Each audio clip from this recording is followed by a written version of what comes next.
हर हर महादेव। महाशिवरात्रि की हार्दिक शुभकामनाएं सभी को। आइए मैं आपको सुनाती हूँ महाशिवरात्रि की व्रत कथा। महाशिवरात्रि व्रत में शिव जी की इस कथा का पाठ करना बहुत ही फलदायी बताया गया है।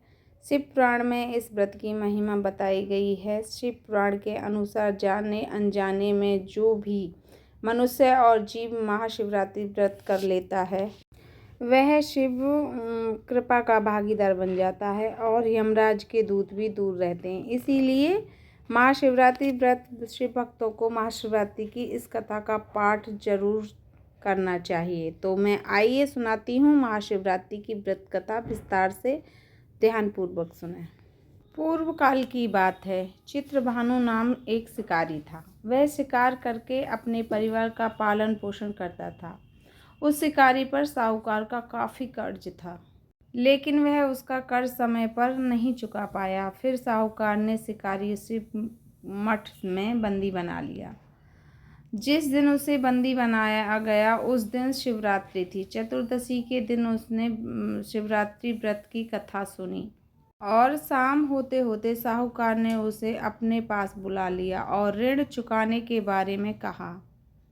उसके बाद वह फिर शिकार की खोज में निकल गया। बंदी गृह में रहने के कारण वह बहुत भूखा था। शिकारी की तलाश में बहुत दूर निकल गया। अंधेरा होने पर उसने जंगल में ही रात बिताने का फैसला किया और एक पेड़ पर चढ़ गया। उस पेड़ के नीचे शिवलिंग था जो बेलपत्र के पत्तों से ढका हुआ था। शिकारी को उसके बारे में कुछ भी जानकारी नहीं थी। पेड़ पर चढ़ते समय उसने जो टहनियाँ तोड़ी वह शिवलिंग पर गिरती रहीं। इस तरह से भूखे प्यासे रहकर शिकारी का शिवरात्रि का व्रत हो गया और शिवलिंग पर बेलपत्र भी चढ़ गया। रात के समय एक हिरणी पानी पीने तालाब पर आई। शिकारी जैसे ही उसका शिकार करने जा ही रहा था कि हिरनी बोली, मैं गर्भवती हूँ, शीघ्र ही प्रसव करूँगी। तुम एक साथ 2 जीवों की हत्या करोगे। हिरनी बोली कि मैं बच्चे को जन्म देकर तुरंत तुम्हारे सामने आ जाऊँगी, तब मुझे तुम मार लेना। शिकारी ने हिरनी को जाने दिया। इस दौरान अनजाने में कुछ बेलपत्र शिवलिंग पर गिर गए। इस तरह उसने अनजाने में प्रथम पहर की पूजा भी संपन्न कर ली। कुछ देर बाद एक और हिरनी इधर से निकली। जैसे ही शिकारी उसे मारने के लिए धनुष बाण चलाया तो हिरनी ने विनयपूर्वक निवेदन किया कि हे शिकारी, मैं थोड़ी देर पहले ही ऋतु से निवृत्त हुई हूँ, कामातुर गृहिणी हूँ, अपने प्रिय की तलाश में हूँ।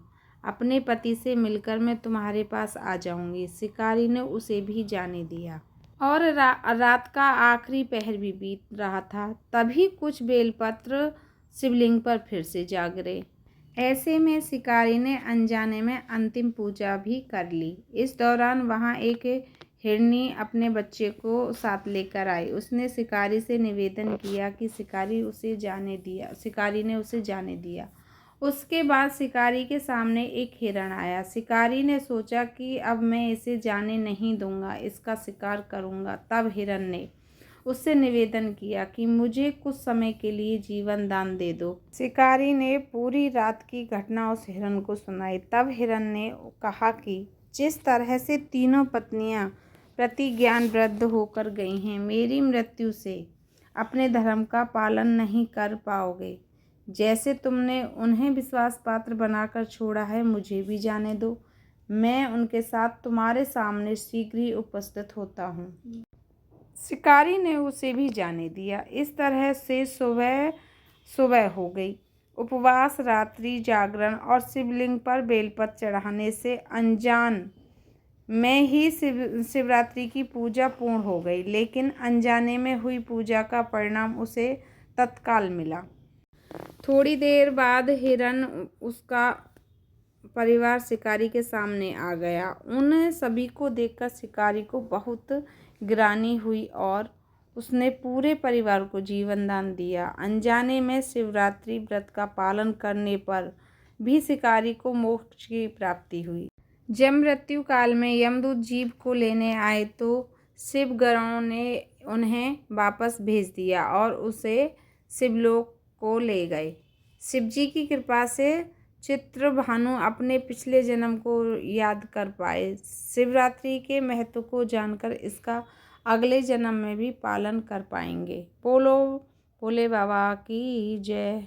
यह थी मेरी शिवरात्रि की व्रत कथा। जिसको भी मेरी कथा अच्छी लगे मुझे लाइक करें, सब्सक्राइब करें, कमेंट करें और करें शेयर। फिर मिलते हैं हम किसी और पौराणिक कथा के साथ। तब तक हर हर महादेव।